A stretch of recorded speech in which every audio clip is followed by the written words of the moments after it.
अभी विधानसभा का चुनाव 3 महीने बाद है और अभी 3 महीने आचार संहिता लगी हुई थी, तो कामों में काफी डिले हुआ, काफी रुकावट आई। तो 3 महीने में काम को कैसे तेजी लाई जाए, इस बात पर सभी विभागों के अधिकारियों से चर्चा हुई और खासकर आज 3-4 महकमों में ज़्यादा चर्चा हुई।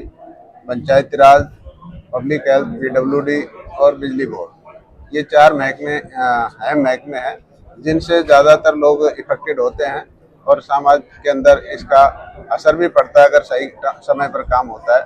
तो सभी अधिकारियों को ये दिशा निर्देश दिए हैं कि भाई आगे जो भी काम करने हैं उनका तुरंत काम हो और जितने भी हमारे जनप्रतिनिधि हैं या हमारे कोई भी आम जन है, पार्टी के लोग हैं, उन सब का जो भी आए काम के लिए उनका काम का निपटारा तुरंत किया जाए, उनका मान सम्मान भी किया जाए। ये भी अधिकारियों को हमने दिशा निर्देश दिए हैं और जल्दी से जल्दी कामों का निपटारा किया जाए, क्योंकि जो पीडब्ल्यूडी महकमा है, सड़क के जो काम है वो जो आगे बरसात आने वाली है, बरसात के अंदर इन कामों में रुकावट आती है।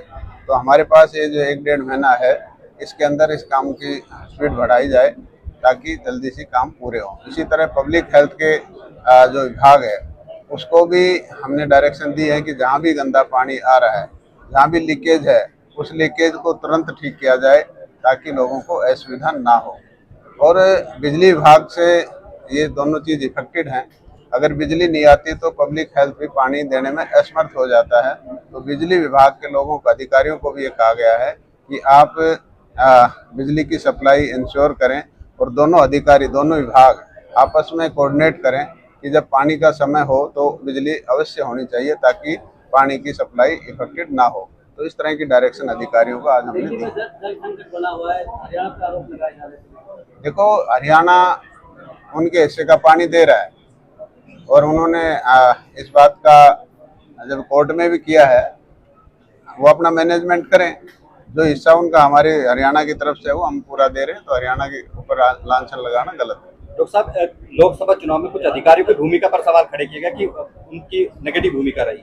अब जिस तरह से काम हो रहा है, लोग कहीं ना कहीं तेजी देखी जा रही है। यदि ये अधिकारी पहले काम करते तो शायद और बेहतर रिजल्ट आते। उसको किस तरह से देखते, सरकार क्या कर रही है इसके लिए? देखो, सरकार के पास जिस तरह के फीडबैक किसी अधिकारी के खिलाफ आ रहे हैं तो उसके हिसाब से उनके खिलाफ कार्रवाई करेगी।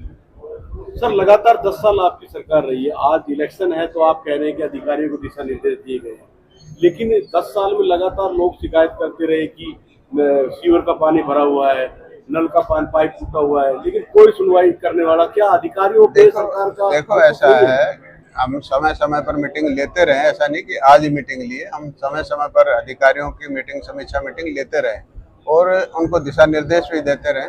और कहीं कमी आती है तो उसको तुरंत ठीक भी करवाया गया है। हो सकता है कमी आई हो, लेकिन उसको तुरंत ठीक भी करवाया गया है। सर, इलेक्शन के बाद राव इंद्रजीत सिंह की नाराजगी देखी गई आपके प्रति? नहीं, ऐसा नहीं, मेरे प्रति नहीं, वो सारा जिस तरह से समाज की बात करे तो सारे देश में ही इसका असर हुआ है। उन्होंने कहा भी बात, ऐसा मेरे प्रति थोड़ी। तो सब प्रॉपर्टी आईडी, फैमिली आईडी, तमाम इस तरह के जो अब रखे गए और समाधान भी किए गए।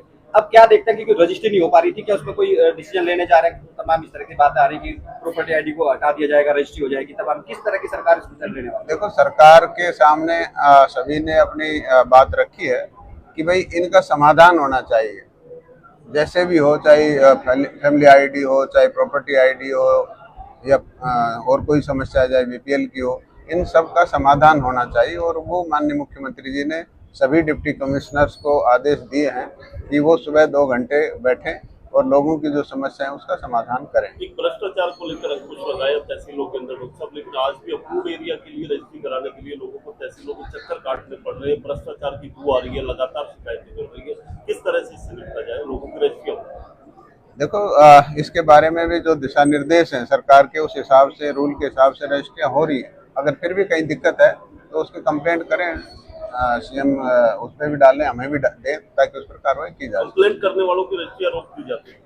नहीं, ऐसा है, रोक नहीं जाती। उस पर देखेंगे, जांच करेंगे, मान लो उसमें कोई जायज है या नाजायज है। प्रॉपर्टी आईडी के नाम पे रजिस्ट्रियाँ रोकी जा रही है लोगों को, तो उसी के लिए तो सीएम साहब ने कहा कि इनका समाधान करो ताकि लोगों को असुविधा ना हो। 3 महीने के अंदर सरकार को चुनाव में जाना है, उसके लिए क्या तैयारी है? देखो, तैयारियां तो अभी चुनाव हुआ है, एक तरह से हमारी रिहर्सल होगी वैसे तो, और हर पार्टी के कार्यकर्ताओं फील्ड में गए हैं और हम भी गए हैं, तो हमारी तैयारी तो हो ही गई। अब आगे तो एक रिपीटेशन है थोड़ा डॉक्टर सा। साहब, आखिरी जो 20 साल पुराने किराएदार हैं, दुकानदार या जो घर लेकर के नगर परिषद के, उनकी रजिस्ट्री की बात कही गई थी, पॉलिसी बनाई गई थी, वो लेकिन आज भी मैंने अधिकारियों से इस बात पर चर्चा की है। तो कुछ उसका जो जमीन किसकी है, कौन इसका मालिक है, इसका डिसीजन कहीं तहसीलदार लेवल पर होना है और वो होकर के डीसी साहब उसको आगे भेजेंगे। दुकानें नगर परिषद की है, बाल भवन की है, सरकारी दुकानें, उन किराएदारों की बात होगी। नहीं, मैं उनकी कह रहा हूँ कि भाई उसका जैसे कई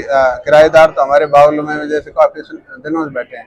अब वो किराया ले रही कमेटी, लेकिन वो दुकान है किसी के पंचायत की है, किसी की रेवेन्यू की है, किसी के PWD की, अलग अलग। तो उसका एक टाइटल डिसाइड करके भेजेंगे, तो उसके बाद उसका थैंक यू, धन्यवाद। सवाल करना आपको पता है कि गतिविधि होती है, बढ़ रही है, पाकिस्तान का आ रहा है 41 आदमी बता दिए तो है 41 आदमी